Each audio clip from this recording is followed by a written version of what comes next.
জোরে বলেন আলহামদুলিল্লাহ। আপনাদের দোয়াতে আমিও খুব ভালো আছি আলহামদুলিল্লাহ। তার আগে মাইকটা একটু যারা অপারেটর আছে একটু হালকা সাউন্ডটা কমাইয়া একটু হালকা ইকো দাও, সাউন্ডটা হালকা কমাইয়া হালকা ইকো দাও।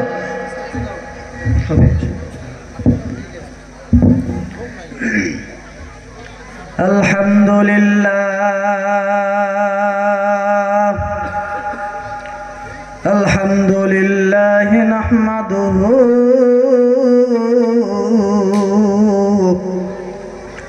ওয়া নাস্তাঈনুহু ওয়া নাস্তাগফিরুহু ওয়া নু'মিনু বিহি ওয়া নাতাওয়াক্কালু আলাইহি ওয়া নাউযু বিল্লাহি মিন শুরুরি আনফুসিনা ওয়া মিন সাইয়্যাতি আ'মালিনা মান ইয়াহদিহিল্লাহু ফালা মুদিল্লা লাহু ওয়া মান ইউদ্লিলহু ফালা হাদিয়া লাহু ওয়া নাশহাদু আল্লা ইলাহা ইল্লাল্লাহু ওয়াহদাহু লা শারীকা লাহু ওয়া নাশহাদু আন্না সাইয়্যিদানা ওয়া সানাদানা ওয়া হাবিবানা ওয়া তাবিবানা ওয়া তাবিব কুলুবিনা وطبيب قلوبنا ومولانا محمدا عبد الله ورسوله الذي أرسله بالحق بشيرا ونذيرا وداعيا إلى الله بإذنه وسراجا منيرا أما بعد فأعوذ بالله من الشيطان الرجيم بسم الله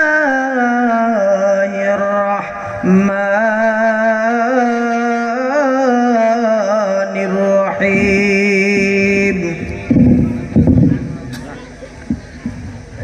والعصر إن الإنسان لفي خسر إلا الذين آمنوا وعملوا الصالحات وتواصوا بالحق وتواصوا بالصبر. وقال النبي صلى الله تعالى عليه وسلم طلب العلم فريضة على كل مسلم. وقال رسول الله صلى الله تعالى عليه وسلم خيركم من تعلم القرآن وعلمه. وقال رسول الله صلى الله عليه وسلم أفضل الذكر لا إله إلا الله. সবাই জবান ছেড়ে পড়েন লা ইলাহা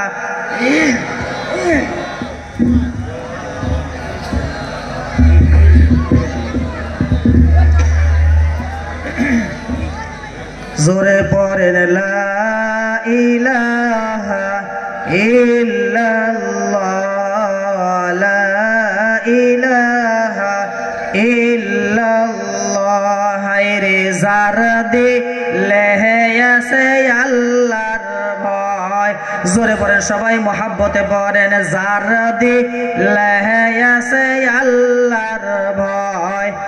আল্লাহ আল্লাহ সব সময় জোরে পড়েন যার দিলে আছে আল্লাহর ভয়।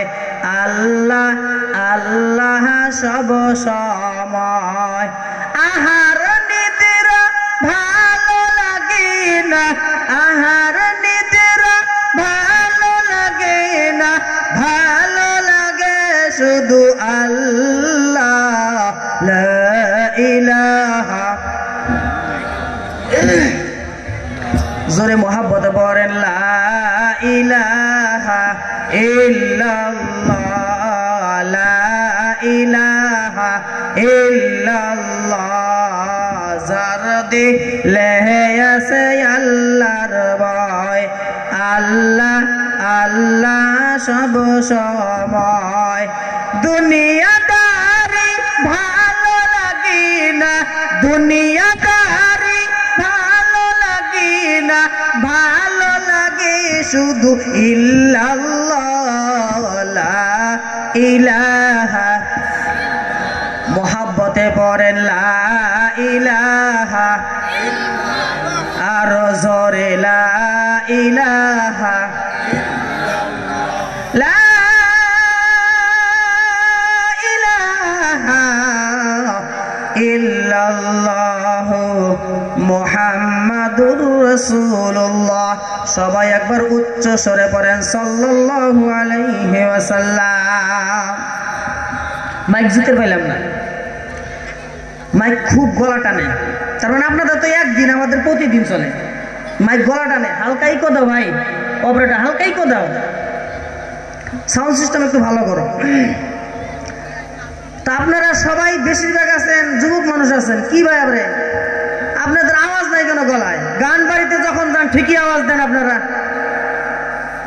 আমার সাথে থাকবেন তো ইনশাল্লাহ? বলেন না বাপরে, কথা বলেন না, জোরে বলেন না ইনশাল্লাহ থাকবেন তো? নারায়ে তাকবীর, নারায়ে তাকবীর, মারহাবা। এই তো মনে হইতেছে মাঠের মধ্যে এখন সকাল 7:30 বাজে গেল, এরকম মনে হইতেছে। আমাদের আফসার হুজুর যখন আসে রাত্রে 12টায় চড়ে, মনে হইতেছে এখন বোধহয় 8টা। চেনেন না আফসার হুজুরকে? তো এইরকম আওয়াজ থাকতে হবে আমাদের। কবরস্থানে ওয়াজ করে কি না মানুষ আছে আমাদের সাথে কিরকম? আচ্ছা ডেকি যদি খালি পার দেয়, আচ্ছা যখন ধান আমরা আগেকার যুগে দেখতাম, ধান যখন পার দেয় শুধু কি একাই ডেকি পার দেয় না আরেকজন বায়নাওয়ালা দেওয়া আছে, আছে না? তা আমি এলাকায় আর কত বলবো, আপনাদেরকে সাথে একটু তাল দিতে হবে, ঠিক না? ঠিক সাথে তাল দিবেন তো ইনশাল্লাহ? আমি যতক্ষণ পর্যন্ত থাকবো ইনশাল্লাহ, থাকবেন তো? কারা কারা থাকবো না হাত তুলে ইনশাল্লাহ? মাশাআল্লাহ, থাকবেন না? মুসলমান মুসলমান খালি ঝুঁকের সাথে থাকতে হবে না, হুশের সাথেও কাজ করতে হবে। যাই হোক, সবাই নিয়ত ভালো থাকার জন্য ইনশাআল্লাহ। যাই হোক, সকলকে আল্লাহ দিনের জন্য কবুল করুক, বলুন আমিন। আজকের সম্মানিত এই জলসার সম্মানিত সভাপতি সাহেব, উপস্থিত আকাশের সদৃশ উলামায়ে হাজরাত, স্টেজে বসে থাকা আমার বাবার বয়সী, আমার যুব বয়সী বন্ধুরা, সম্মুখে বসে থাকা আমার মুরব্বিয়ান ইজম দিনী ভাইয়েরা, পর্দার আড়ালে বসে থাকা আমার পর্দানিশী মা ও খালা ভগ্নীগণেরা, সবাইকে আমার অন্তরের অন্তরস্থল থেকে সালাম মুবারক। সবাইকে শুকরিয়া জানাই আজকে আমার বক্তব্য শুরু করছি। তার আগে একটা কথা, যারা স্টেজে থাকবেন, আমি থাকা পর্যন্ত যারা থাকবেন তারা থাকেন, আর যদি না থাকেন নড়াচড়া করেন তাহলে চলে যান এখনই। আর সামনে যারা আছেন, যারা যাইতে যাবেন তারা এখনই যেতে পারেন। আমি মানুষটা তো অন্যরকম, তার মানে যদি যাইতে চান আপনি এখনই যেতে পারেন, কোনো অসুবিধা নাই।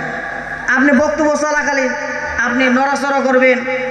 সম্মুখে যখন কোরআন ও হাদিসের আলোচনা হয়, আল্লাহর নবী সাল্লাল্লাহু আলাইহি ওয়াসাল্লাম বলেছে, কেউ যদি 1টা ঘন্টা, আরে বাবুর আলাপ করো না, কথা বলো না, 1টা ঘন্টা কোরআন শুনে এবং সুন্দরভাবে নিয়ত এইটা করে যে আমি শুনবো এবং আমল করব, আল্লাহর নবী বলে গেছেন তার 500 রাকাত নফল নামাজের সওয়াব দিব, বলেন সুবহানাল্লাহ। এই জন্য এখন যারা যাইতে চান তারা যান, আর যারা আসতে চান তারা আসে, বসেন, পরে আসতেও পারবে না, যাইতেও পারবে না, ঠিক না? আপনি বসবেন, আপনার পাশ থেকে যেন কেউ উঠতে না পারে। ইনশাল্লাহ যতক্ষণ আলোচনা করবো ইনশাল্লাহ থাকবেন ইনশাল্লাহ। রঙিন এই পৃথিবী সারিতে হইবে, রঙিন এই পৃথিবী সারিতে হইবে, সাদের এই দেহ মাটিতে খাইবে, স্বর্ণ হবে জিন্দেগানি, কার লাগিয়া এত মায়া এত চোখের পানি রে মন, কার লাগিয়া এত মায়া এত চোখের পানি। রঙিন এই পৃথিবী সারিতে হইবে, সাদের এই দেহ মাটিতে খাইবে, শূন্য হবে জিন্দেগানি, কার লাগিয়া এত মায়া এত চোখের পানি রে মন, কার লাগিয়া এত মায়া এত চোখের পানি।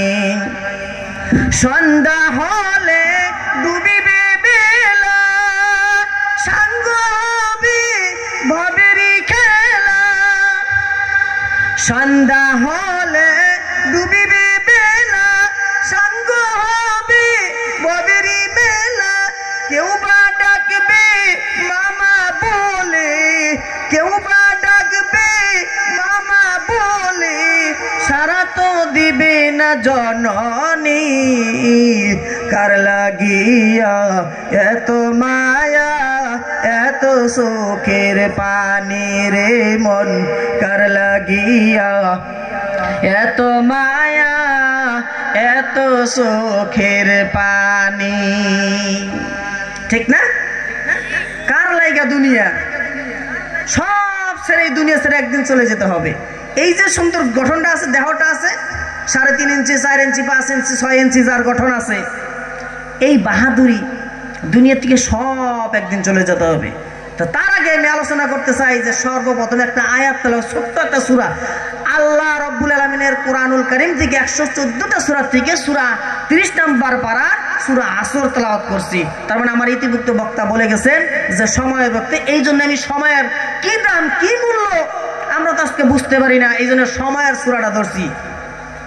আল্লাহ রব্বুল আলামিন বলেছেন ওয়াল আসর, সময়ের শপথ, অথবা আসরের নামাজের শপথ করলাম। এবার যারা সম্মুখে আছেন, আমার আল্লাহ কি মিথ্যা কথা বলে? কথা বলেন না। তাহলে এবার আল্লাহ রব্বুল আলামিনের কসম কাটার কি উদ্দেশ্য? পৃথিবীর জমিনের মধ্যে গো আমরা যারা মানুষ আছি, আমরা যারা মানুষ আছি, মানুষকে মানুষ বিশ্বাস করতে চায়। একটা কথা যদি কেউ বিশ্বাস করতে না চায়, একটা কথা যদি কারো দিলের মধ্যে বিশ্বাস করাতে চাই, আমরা দুনিয়ার বুকে কসম কাটি না। নাই দুনিয়ার বুকে আমরা কসম কাটি না। কোরআনের কসম, আল্লাহর কসম, চল যাই মসজিদ ঘরে যাই, কোরআন আনমু, মসজিদ ঘর শুয়ে কমু, আছে না? কসম কাটে মানে কথাটা কত গুরুত্বপূর্ণ বুঝাইতে চায়। আমার আল্লাহ রব্বুল আলামিন পৃথিবীর জমিনে, আমার আল্লাহ তো কখনো মিথ্যা কথা বলতে পারে না। এবার বলবেন হুজুর গো, তাহলে কেন আল্লাহ রব্বুল আলামিন কসম কাটলেন? এবার একটা প্রশ্ন জাগে না আমাদের, আল্লাহ মিথ্যা কথা বলে না, তাহলে কসম কাটার কি? আল্লাহ তো প্রত্যেকটা কথাই দামি, ঠিক না? আল্লাহ প্রত্যেকটা কথাই মূল্যবান, তাহলে এখানে কসম কাটার কি উদ্দেশ্য? ছোট্ট চিকন কথা ভালো করে খেয়াল করবেন। আমার আল্লাহ রব্বুল আলামিনের 114টা সূরার ভিতরে, 114টা সূরার ভিতরে 6666টা আয়াতের ভিতরে আমার আল্লাহ রব্বুল আলামিন এমন যেমন জায়গার ভিতরে আল্লাহ কোন সূরার প্রথমে, কোন সূরার মাঝখানে, কোন সূরার শেষে আমার আল্লাহ কিছু কিছু জায়গায় শপথ করে বলেছেন, বান্দারে দুনিয়ার বুকে শুনো, আমি আল্লাহ রব্বুল আলামিনের সব কথাই দামি, কিন্তু আমি আল্লাহর শপথ খাওয়ার কিছু কারণ রয়েছে। তার মাঝখানে এক নাম্বার কারণ হইল আমি আল্লাহ রব্বুল আলামিন, এক নাম্বার কারণ হলো ওয়াল আসর, সময়ের শপথ। পৃথিবীর জমিনে আমি বাস্তব মুখে একজন ওয়াজ করি, বাস্তব মুখে যদি উদাহরণ দিতে চাই গো, পৃথিবীর জমিনে আমরা যারা চাকরিয়ালজীবী আছি, আমরা যারা ব্যবসা করি, আমরা যারা খেতে খামারে কাজ করে থাকি, আমরা ভালো করে বুঝবো। আমি যদি 5 বিঘা জমিন ভুট্টা আবাদ করি, করি না ভাই? 5 বিঘা জমিন যদি ভুট্টা আবাদ করি, তাহলে আমি কি হইলাম? কৃষক। কি নাম আমার? কৃষক। আর আমি যদি গালা একটা মুদি দোকান আছে, এরপর বিভিন্ন ফার্মেসি দোকান ইত্যাদি দোকান হতে পারে, তার মানে ব্যবসায়িক, তার মানে ব্যবসায়িক। আর যদি আমি চাকরি জব করি বিভিন্ন জায়গায়, তাহলে আমার নাম চাকরিজীবী। কি জীবী? চাকরিজীবী। এবার মূল কথার মধ্যে হলো এখানে কি বুঝাইতে চান? আমি এইটুকুই বুঝাইতে চাই, আপনি যেখানেই কাজ করেন, আপনাকে সময়টা যদি সঠিক না দেন, সেখান থেকে কোনো কিছু আপনি আশা করতে পারবেন? পারবেন? জোরে বলেন, পারবেন না। এখানে হলো আল্লাহ সময়ের শপথ করলেন। ও বান্দারি, পৃথিবীর জমিনে আমি আল্লাহ রব্বুল আলামিন সময়ের শপথ করলাম, তার মানে হলো এরপরে যে আমি বলতেছি এটা বহুত গুরুত্বপূর্ণ, গুরুত্বপূর্ণ। ওয়ালাস ইন্নাল ইনসানা লাফি খুসর, ইন্নাল ইনসানা লাফি খুসর। পৃথিবীর যত মানুষ আছে সবাই ক্ষতিগ্রস্তর মধ্যে, সবাই ঢালাও ভাবে বলে দেন, পৃথিবীর যারা আছে সবাই ক্ষতিগ্রস্তর মধ্যে। শুধু তারা নয়, যার মধ্যে 4টা গুণ রয়েছে, এই 4 গুণালা মানুষ বাদ দিয়ে আর পৃথিবীর সমস্ত মানুষকে আল্লাহ রব্বুল আলামিন ক্ষতিগ্রস্তর মধ্যে বলছে। এবার আমি আপনি এই 4টা গুণ, এই 4টা গুণ আমার আপনার ভিতরে আছে কিনা এটা আমাদের দেখতে হবে। তার মানে এই জলসার থেকে আমাদেরকে নিতে হবে যে হুজুর এই গুণটা বলেছে, এই 4টা গুণের মধ্যে 3টা আছে, একটা নাই, 4টা গুণের মধ্যে 2টা আছে, বাকি 2টা নাই, এটা আমাদেরকে নিতে হবে। ঠিক না ভাই? আমাদেরকে এখান থেকে কিছু নিয়ে যেতে হবে।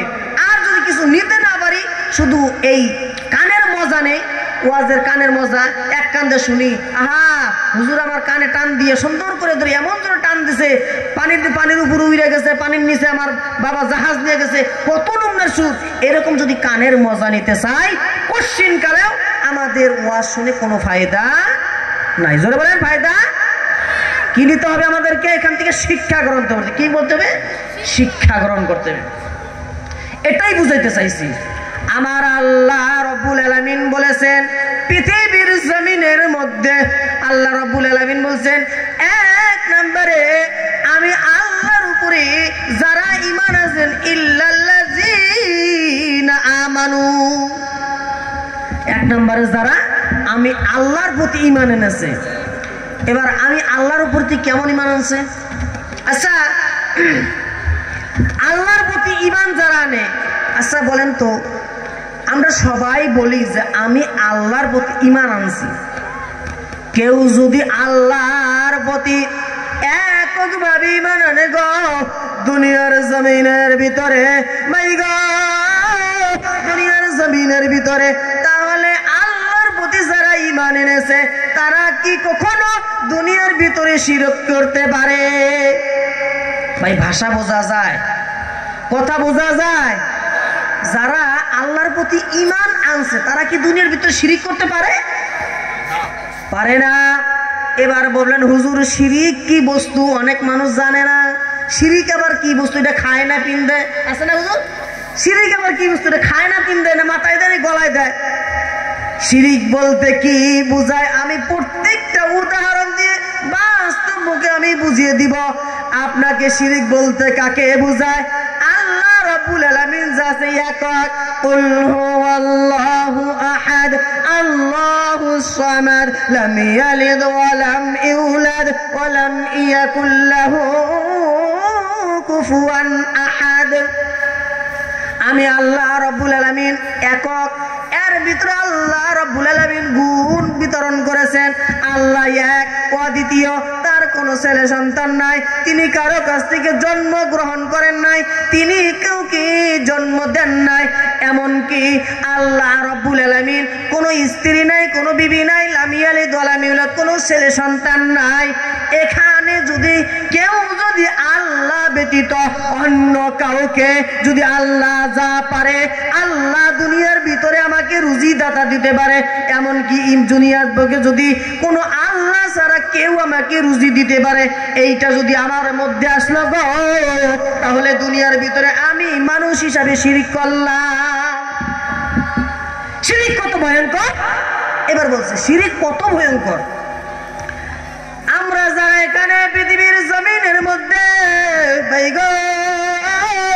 এই মজলিসের মধ্যে যারা আসছি, অনেক পুরুষ আসছি, আমরা আজকে বিবাহিত করছি, আছে না? অনেক পুরুষ আছে না বিবাহ করছে, আর অনেক পুরুষ আছে বিবাহ করে নাই।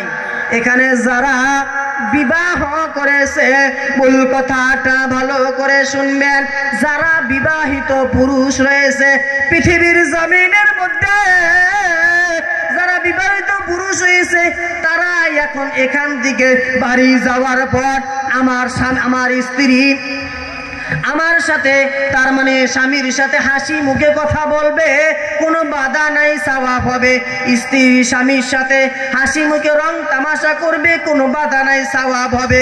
আর আমি যদি যায়া দেখি আমার স্ত্রী দুনিয়ার বুকে পৃথিবীর জমিনের ভিতরে যদি অন্য মানুষের সাথে হাসি মুখে কথা বলে, ডলাডলি করে, যেটা আমার সাথে করা উচিত সেইটা যদি অন্য পুরুষের সাথে করে, এবার বলেন আপনার কি পরিমাণ রাগ হতে পারে? পৃথিবীর জমিনে কি পরিমাণ রাগ হতে পারে?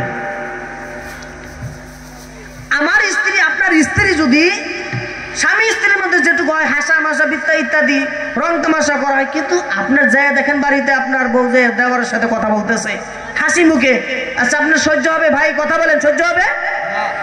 সহ্য হবে না। আচ্ছা এবার আপনারা বিবেকবান মানুষ, আল্লাহওয়ালা মানুষ, তাকওয়াবান মানুষ, সবাই গুণীজনেরা, ব্যক্তিরা, বড় বড় মুরব্বিয়ান ইজমরা, আমি আল্লাহর সাথে শিরিক করছি, আল্লাহর কত খারাপ লাগে। বুঝেন কথা, বুঝেন? এই যুবক ভাইরা, যারা আল্লাহর সাথে, যারা এই যে মসজিদ খানা আছে, বিভিন্ন দরগায় যাও, একটা কোরআন শরীফ দেয়, দুইটা বাতাসা দাও, তারপরে কি মনের আশা তামান্না পূর্ণ করা হয়, একদম শিরিক, একদম শিরিক। মানুষের কমন সেন্স বলতে কিছু নাই। আরে বাবারে, দুনিয়ার বুকে যারা ওখানে ভিখারি আছে, দেখেন না ওখানে অনেক ভিখারি আছে, যারা বলতে বাবারে 2টা টাকা দে, 1টা টাকা দে, 1টা টাকা দিলে তোকে আল্লাহ বড় দান ইহসান দিবে, এমন করে না অনেক ফকিরে। তো ওই ফকিরের তো আকল আছে, ফকিরের অতটুকু বুদ্ধি আছে যে মরা মানুষ শুয়ে আছে, এই মরা মানুষের কাছে কিছু নাই। দুনিয়ার বুকে যারা শুয়ে আছে, এই মরা মানুষের কিছু নাই। যা দিতে পারে কে দিতে পারে? কথা বলে না, কে দিতে পারে?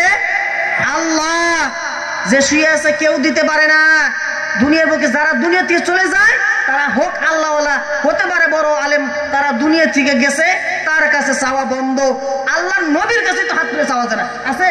চাওয়া যায়? চাওয়া যায় না। যারা উলামা একরামরা আছে, মুফতিয়ান একরামরা আছে, তাদেরকে জিজ্ঞেস করবেন, ফতোয়া ভালো করে জেনে নেবেন। একদম স্বয়ং যারা কাবা শরীফে যাবেন, যারা হাজিয়ানরা, যারা হাজিরা গেছে, হজ করতে গেছে, পুলিশটা, ওখানকার পুলিশের কি ইমান, যদি নবীর রওজার সঙ্গে হাত তুলে ফাটাস করে একটা বাড়ি মারে পুলিশটা একদম ডাং দিয়ে, পুলিশের কি ইমান। আর আমরা মুসলমান এত ইমান, ইমান এত আমাদের কমজোরি, কসুর পাতার মতো টলমল টলমল টলমল করে, কখন পড়ে যায় কখন ওঠে। আজকের থেকে আমি বলে গেতেছি, আজকের থেকে কেউ কোনো দিন কোনো জীবিত বাবা, মরা বাবা, খেতা বাবা, জট বাবা, তালা বাবা, তারপরে কত নম্বর বাবা আছে, কারো কাছে চাবো না। চাবো একমাত্র কার কাছে? জোরে বলেন, চাবো কার কাছে? ভাইরা আমার, যুবক ভাইরা, ছোট্ট একটা ইতি টেনে ঘটনা শুনে আমি আমার বক্তব্য শেষের দিকে নিয়ে যাব। পৃথিবীর জমিনের মধ্যে ঈমান কাকে বলে? আল্লাহর নবী মক্কা থেকে মদিনাতুল মুনাওয়ারার ভিতরে হিজরত করে চলে গিয়েছেন। পৃথিবীর জমিনের ভিতরে কে আছো রে? মদিনাতুল মুনাওয়ারার ভিতরে কে আছো রে? দুনিয়ার জমিনে কে আছো এমন? আল্লাহর নবী মদিনাতুল মুনাওয়ারার ভিতরে এভাবে চলে এসেছেন। এভাবে চলে আসার পরে ছোট্ট একটি ঘটনা আমি শেষ করে 5 মিনিটের ভিতরে শেষ করে দিব। তার মানে হলো শিক্ষণীয় একটা ঘটনা। আল্লাহর নবী আমরা যারা এইভাবে চলেছি গো, আজকে যারা আওয়াজ শুনতেছি, আল্লাহর নবী বিশ্বের নবী জনাবে মুহাম্মদুর রাসূলুল্লাহ জোরে বলে সাল্লাল্লাহু আলাইহি ওয়াসাল্লাম তিনি এভাবে আলোচনা করতেছেন। ইতিপূর্বে একজন লোক এসে মদিনাতুল মুনাওয়ারা মসজিদের মধ্যে হাজির। আল্লাহর নবী ডাক দিয়ে বলেন, কে আছো গো? কে আছো দুনিয়ার ভিতরে? বৃদ্ধটাকে আল্লাহর নবী একজন সাহাবীকে ডাক দিয়ে বলেন, কে বৃদ্ধটা একটু জিজ্ঞাসা করো। জিজ্ঞাসা করার পরে বলে, আমি একজন বৃদ্ধ, আমি আসছি বনি সালিমের একজন বৃদ্ধ লোক। কিসের লোক? বনি সালিমের লোক। চলে আসছে বনি সালিমের একজন লোক। বনি সালিমের বৃদ্ধ আসার পরে আল্লাহর নবীকে তখন বলেন, সাহাবায়ে কেরামরা যাও যাও, এই বৃদ্ধকে তোমরা স্বয়ং ভালো করে ওযু করে মসজিদে নববীর মধ্যে ঢুকাও। এবার আল্লাহর নবীকে ডাক দিয়ে বলেন, কে হে বৃদ্ধ? আপনার বাড়ি কই? কি উদ্দেশ্য, কি জন্য আসছেন? এবার ডাক দিয়ে বলেন, বনি সালিমের ওই বৃদ্ধ বলে, আমি একজন বনি সালিমের বৃদ্ধ। আমি দুনিয়ার বুকে মুহাম্মদ সাল্লাল্লাহু আলাইহি ওয়াসাল্লাম আমি তার নাম শুনেছি, বহুত মানুষের মুখে নাম শুনেছি। তিনি নাকি এই দুনিয়ার ভিতরে, জমিনের ভিতরে, পৃথিবীর মধ্যে তিনি নাকি মুহাম্মদুর রাসূলুল্লাহ আখেরি পয়গম্বর। আমি তার ভিতরে আসছি কালমা পড়তে। এবার বিশ্ব নবী জনাবে মুহাম্মদুর রাসূলুল্লাহ দুনিয়ার জমিনে আল্লাহর নবী হাত বাড়াইয়া ওই নতুন সাহাবীটাকে হাত দিয়ে দিয়েছেন। হাত দিয়ে দেওয়ার পর বলে, জগো দুনিয়ার জমিনে আমি আপনাকে মুসলমান বানিয়ে দিলাম। সুবহানাল্লাহ বলেন না? মুসলমান বানিয়ে দিলেন। এবার খুব বৃদ্ধ বয়স্ক মানুষ, আচ্ছা কারো যদি 70+ 80+ হয়, খুব বৃদ্ধ মানুষ না? খুব বৃদ্ধ মানুষ, হাঁটতে হয় না। এবার আল্লাহর নবী তার চেহারার দিকে তাকাইয়া এত মায়া লাগছে গো, দুনিয়ার জমিনে এত বৃদ্ধ, এমন বৃদ্ধ তাকালে মায়া লেগে যায়। অনেক বৃদ্ধ বাবাজিরা যারা আছেন আজকের জমিনের ভিতরে চলতে পারে না, হাঁটতে পারে না গো, ওই মানুষের দিকে দেখলে দেখবেন আপনার দিলটা অটোমেটিক আল্লাহর দিকে রুজু হয়ে মায়া লেগে যায়। এবার আল্লাহর নবী ডাক দিয়ে বলেন, এই মদিনাতুল মুনাওয়ারার ভিতরে গো ভাইজান, দুনিয়ার জমিনে এই মদিনাতুল মুনাওয়ারার ভিতরে কে আছো? এই বৃদ্ধকে একটা ঘোড়া দান করবা, সাওয়ারি দান করবা। কিন্তু কি বলবো করুণ ঘটনা, মদিনাতুল মুনাওয়ারার ভিতরে এমন এমন গরিব সাহাবীরা 3 দিন কারো বাড়িতে, কারো বাড়িতে 1 দিন 2 দিন, কারো বাড়িতে 3 দিন পর্যন্ত চুলা জ্বলতো না, এরকম কষ্ট করত। বনি ওই যে মদিনাতুল মুনাওয়ারার চতুর্পাশে লোকগুলা এমন কষ্ট করত, কিন্তু কেউ রাজি হয় না একবেলা চুলা